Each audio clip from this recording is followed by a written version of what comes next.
guys, bersama saya lagi dalam Alright Napa Channel. So alright, ini dia sesi soal jawab ya, bersama dengan Perdana Menteri dengan rakyat Malaysia yang ada di negara Jerman. Sahabat-sahabat semua, terbaik segala apa yang diusahakan, segala apa jawapan ya, walaupun soalan-soalan yang dikemukakan itu adalah soalan-soalan yang begitu padu, pedas, panas sekali, tapi Perdana Menteri kita, sahabat semua, tidak pernah ya mengendahkan ataupun menjawab soalan-soalan seperti ini. Apatah lagi rakyat Malaysia yang jauh daripada perantauan. Jadi sahabat semua, mari kita dengar ya sesi soal jawab ini bersama dengan Datuk Seri Anwar Ibrahim dengan rakyat Malaysia di negara Jerman. Tanpa buang masa, mari kita tonton.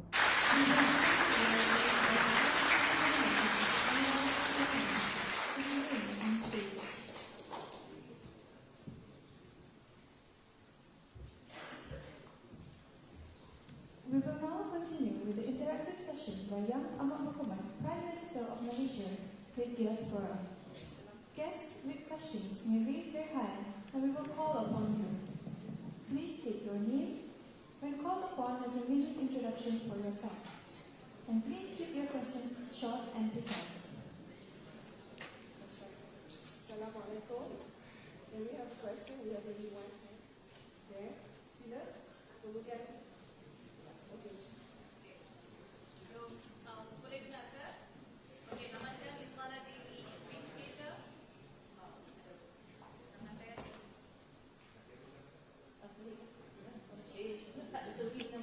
Halo, nama saya Mismala di Pengiktirafan. Saya Presiden Global Bersih, sebuah organisasi yang mempertabatkan proses pengundian luar negara. Izinkan saya untuk bercakap dalam bahasa Inggeris. Just a little bit of background. Semasa PRU ke-13, lebih kurang 7,900 rakyat Malaysia telah mengundi dari luar negara, berdaftar sebagai pengundi luar negara. Semasa PRU 15, 48,000 pengundi pos luar negara telah berdaftar sebagai pengundi. Ini menunjukkan satu pelonjakan 603%. Soalan saya pada hari ini untuk PRU ke-13 dan ke-14, rakyat Malaysia di luar negara menghadapi masalah kesulitan dan kami terpaksa berusaha gigih menggunakan masa, duit dan usaha yang paling banyak untuk mengembalikan kertas undi kita kembali ke negara Malaysia. We don't have a problem with it, but it's not sustainable for us because we have students. And my question is, apa komitmen dari Kerajaan Perpaduan sekarang untuk memudahkan lagi proses pengundian bagi pengundi dari luar negara, untuk memudahkan kami mengambil bahagian dalam proses demokrasi untuk memertabatkan demokrasi di negara kita. Soalan kedua, soalan paling mudah, kita sebagai rakyat Malaysia di luar negara kadang-kadang kami tidak pasti apa peranan yang perlu kami mainkan untuk pembangunan negara, untuk memastikan peranan kami akan membawa satu perubahan untuk satu Malaysia Madani di Malaysia. Terima kasih. Terima kasih. Yang pertama, agenda kita reform, termasuk pilihan raya. Sekarang ini prosesnya itu terlalu rumit. Penduduk di Malaysia, di luar negara, termasuk Singapura, itu dah mencecah setengah juta atau lebih. Kita mesti permudahkan. Jadi arahan saya dari SPR, saya tidak mahu apa-apa alasan, cuma permudahkan, sama ada pengundian langsung ataupun letakkan beberapa senti yang lebih banyak. Umpamanya kalau di Germany dengan Jemaah Menteri, kemudian kedutaan dan pejabat. Kalau kita ada 10 tempat seluruh Jerman, kita akan mengundi di situ. Lebih cepat, lebih efisien dan lebih selamat. Jadi saya boleh bagi jaminan dan pilihan yang akan datang mesti ada lebih ruang. Rakyat Malaysia di luar negara berhak mengundi. Dan itu tidak dapat kesukaran, terdaftar dan sebagainya. Saya tidak fikir satu keperluan seperti mana rakyat Malaysia sekarang. Kita dia sudah menjadi pengundi secara otomatik. Keduanya peranan kita utamanya ikuti dasar perkembangan, dan saya percaya dalam kumpulan-kumpulan kecil, satu persatuan atau individual dan syarikat itu hanya perkenalkan dasar Malaysia dan juga interaksi saudara-saudari dengan anak tempatan, itu penting. Orang Jerman ini punya potensi yang besar, bukan jadi perniagaan, pelancongan, dan kita juga bawa seperti mana yang disebut oleh Iwan Benedict sebentar tadi, barang-barang hasil Malaysia. Umpamanya tahun depan kita akan promosikan ASEAN, dan hadiah-hadiah terpaksa diberikan tu mungkin 10,000 jenis. Saya syaratkan mesti hadiah dari hasil tempatan. Maknanya dari Sabah, dari Sarawak, dari Kelantan, dengan maknanya hasil, baik songket, baik apa saja dari tempatan. Ini cara kita generate, dan ini juga cara kita perkenalkan juga di sini tentang hasil-hasil kita. Semua kita itu duta, semua kita juga ejen pelancong. Barulah negara ini boleh maju, kerana Jerman ini potensi yang sangat besar. Terima kasih.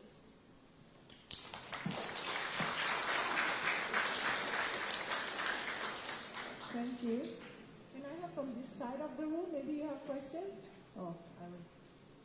Please, I will. Introduce yourself. Thank you. Assalamualaikum.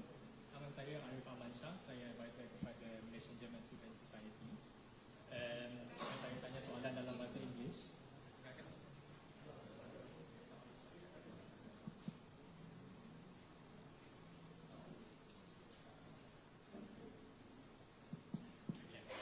Nama saya Arif Amansyah. Saya advisor kepada Malaysian German Student Society. Saya akan tanya soalan saya dalam bahasa Inggeris. Many students like myself are looking to return back to Malaysia after our studies, but there are concerns that upon returning that we are unable to find suitable jobs. So, what are the initiatives being undertaken by the government to address this and ensure that fresh graduates upon returning to Malaysia are able to find suitable jobs that fit their qualifications? Thank you.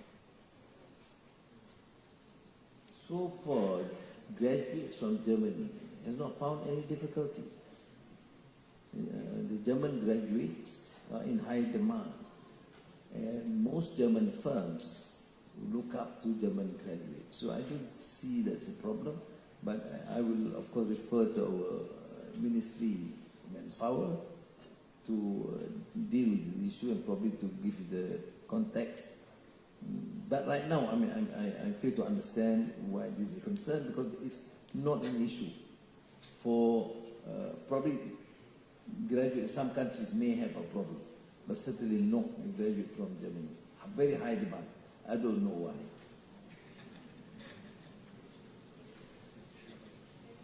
Okay.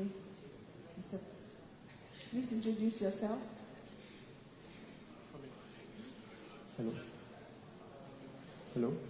Okay. Assalamualaikum and willkommen in Deutschland. Welcome to Germany.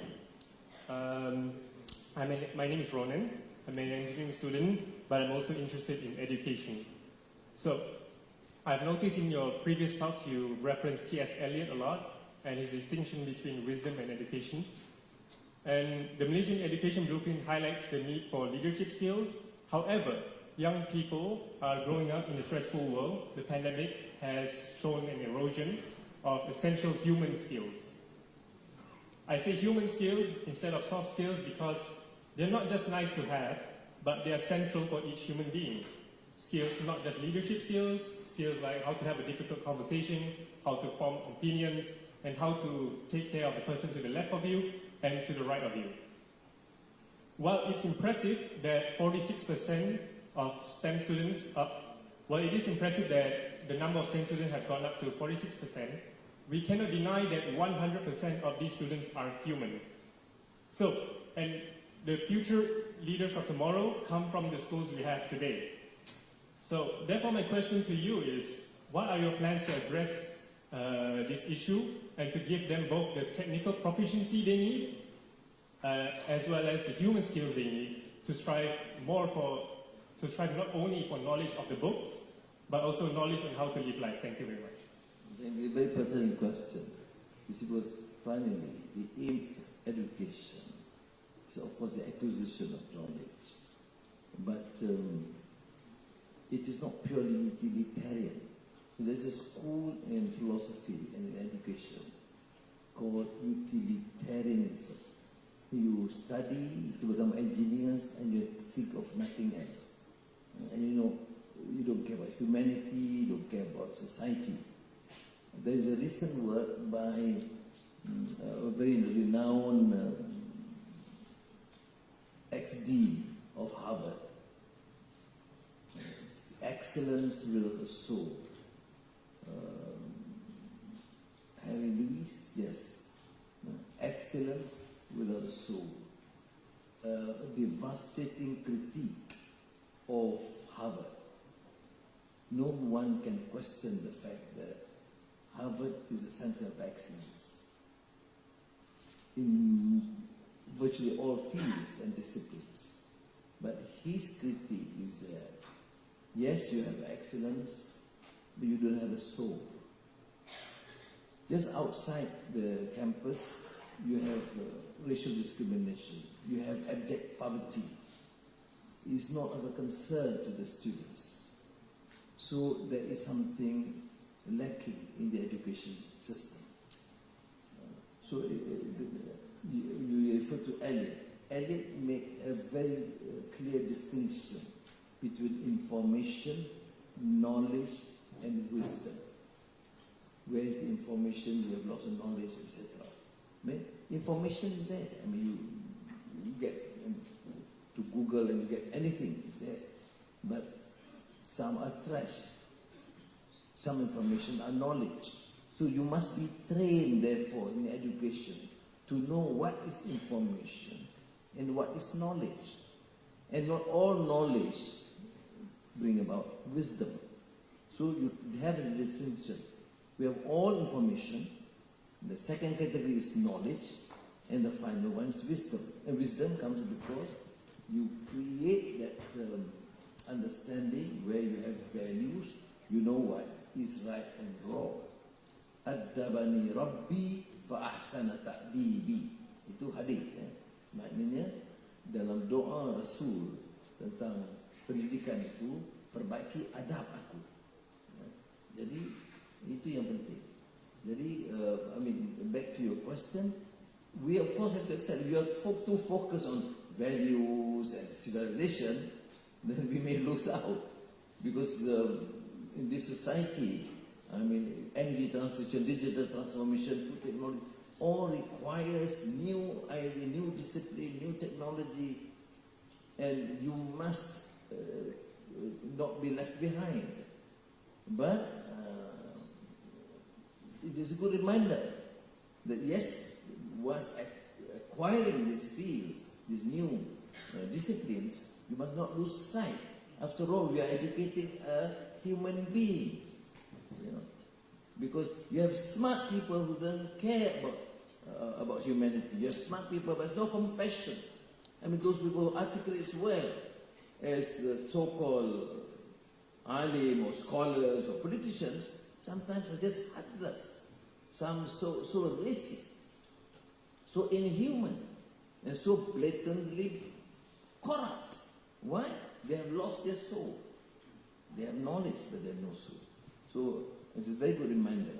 We have to therefore balance between technical skills, know-how, new disciplines, but they must remember we must create and educate men and women. Domo arigato.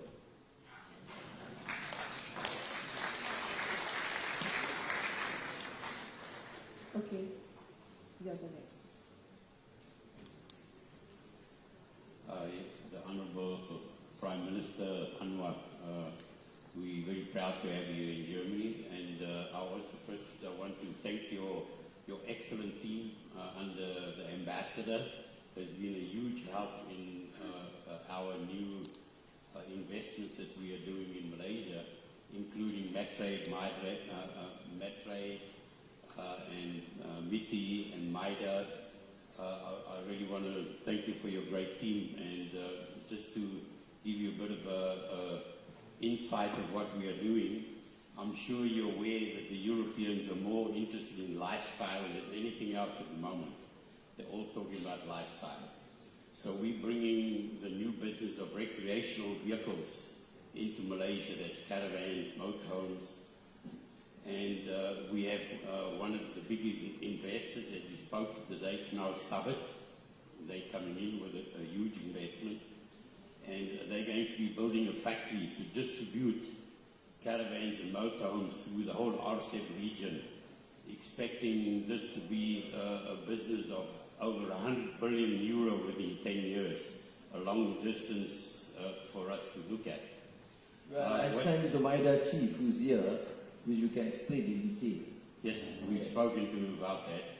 And I just wanted to especially ask you, how could your department help to get into Malaysia, throughout Malaysia as well, and with the lifestyle of setting up campsites and things like that? Because when these tourists come from Germany, for example, they're going to bring a huge amount of foreign currency and also exporting from I will Malaysia. assign immediately, the ministers here will assign immediately after dinner.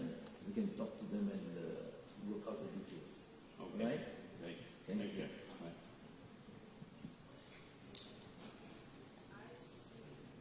I see a hand at the back of the room.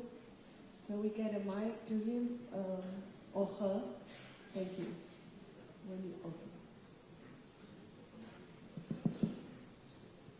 Hi. My name is Wong Liwa. I'm a research scientist from the Technical University of Berlin. So I understand that it's of your interest to bring in talent, Malaysian talent, back to Malaysia. So my first question is, how do you actually encourage and promote responsible citizen science and responsible stakeholder engagement during all this socio-economic development? And my second question is, we are now together with the Ministry of Environment Malaysia. We are working on the scoping meeting for the special report on cities and climate change of the IPCC 7 assessment report. So my question to you is, what is the main issue Malaysian cities are facing right now? And during all this socio-economic development, have you thought about how to mitigate urban-rural polarization? Because we want to bring out cities, but at the same time, we should not forget villages. Thank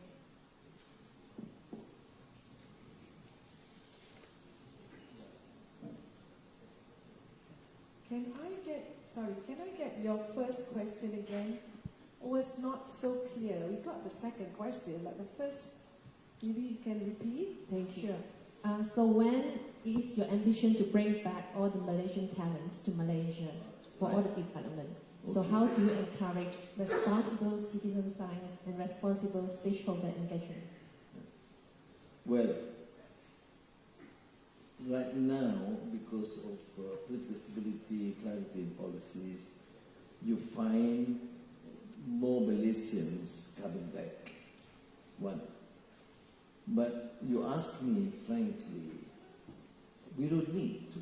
I mean, some should excel overseas.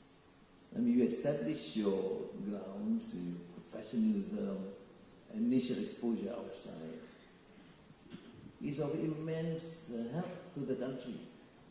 So, in fact, in our policy, when among DPA and scholars, if some of them, if you don't urgently require them back home, can be encouraged to have initial exposure overseas.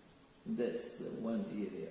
But of course, we start identifying, there is a talent call, where personalities or researchers, where we believe can contribute in the country, then we will invite them. We'll do it. But I think it is, it will come about with a more stable, vibrant economy. If we are still slow, then you whatever perks you give will not be attractive enough. So the ecosystem must be to support such venture. We'll do it. The second issue was cities. Now, this urban-rural dichotomy does not work in the manner that we thought of in the past, because in the urban area, majority of the population is now in the urban areas, urban and suburban. And if you talk about poverty, worse poverty in the urban area than poverty in the rural areas. But the focus must be, my first major policy is to wipe out abject poverty in the country. Noktahkan kemiskinan tegar. Okay? And that covers both rural, including rural heartland of Sabah, Sarawak, and the rural areas in Semenanjung, and urban poor. You'll be surprised that the number, in terms of numbers of poverty, those poverty-stricken areas affect mostly urban areas.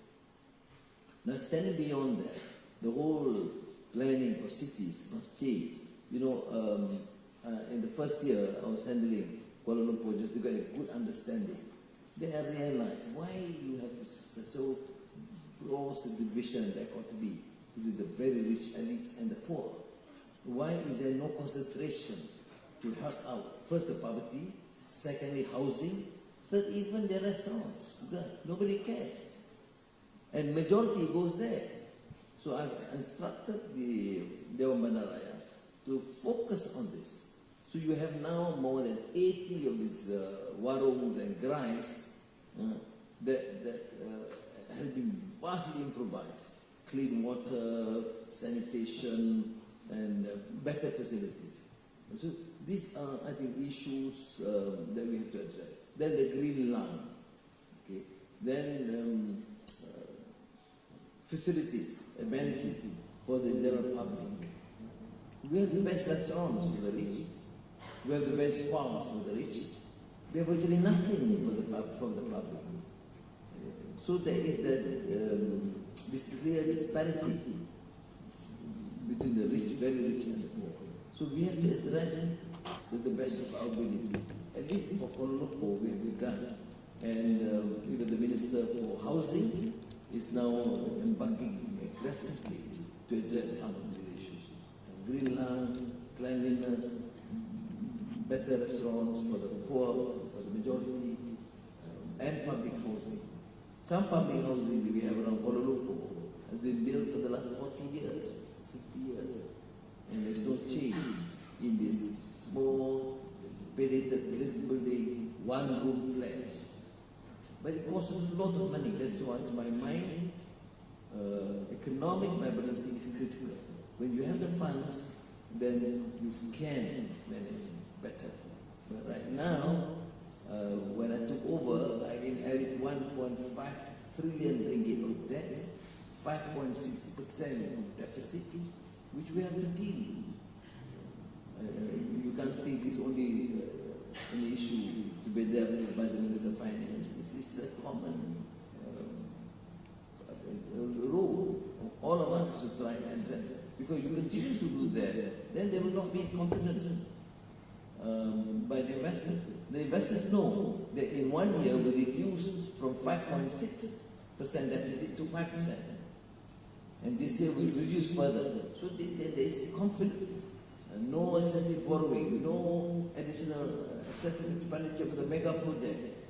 Make sure the projects approve projects for the welfare of the people and general infrastructure that is required for the country. For the ports, yes. For the airports, yes. For what is clearly urgent program or project. Okay? Thank you. Wah, terbaik sahabat-sahabat semua. Itu dia jawapannya daripada Datuk Seri Anwar Ibrahim, ya, berkaitan dengan soalan-soalan pelbagai daripada rakyat Malaysia yang berada di Jerman. Saya percaya ini adalah masa yang begitu berharga buat mereka. Sebab mereka jauh daripada negara kita dan inilah masa mereka untuk bersemuka, memberikan soalan, untuk memahami ya perkara situasi yang berlaku ya di dalam negara kita, seperti mana yang dinyatakan oleh Datuk Seri. Ya, Datuk Seri Anwar Ibrahim menjadi Perdana Menteri mewarisi hutang yang begitu banyak sekali, 1.5 trilion sahabat-sahabat, dengan defisit fiskal yang begitu lemah. Akhirnya hari ini kita boleh nampak ya, satu demi satu perkara yang dilakukan oleh kerajaan ya sedang menampakkan tanda positif ya di dalam ekonomi, dalam bantuan. Kita boleh nampak ringgit Malaysia yang semakin mengukuh, ya, pengangguran yang berkurang, inflasi yang menurun, ya, pelaburan yang tertinggi dalam sejarah yang diluluskan sejak beberapa puluhan tahun ini, 329.5 bilion ringgit, sahabat-sahabat semua. Jadi ini adalah usaha yang sedang dilakukan oleh kerajaan. Jadi kita berharap segala perancangan, dasar, strategi, ya, kebajikan rakyat itu adalah menjadi keutamaan dan dapat dilakukan dengan sebaik mungkin. Terima kasih sahabat semua. Sekiranya anda memberikan sebarang komen, pandangan, anda boleh berikan di dalam ruangan komen. Jadi izinkan saya untuk mengundurkan diri. Dan seperti biasa, peribahasa mengatakan, apapun kangkap, 2 tahun keinginan. Dalam bahasa Melayunya, tepuk dadah, tanya selera. Sekian saja daripada Alright Nampak Channel. Kita berjumpa lagi. Bye-bye.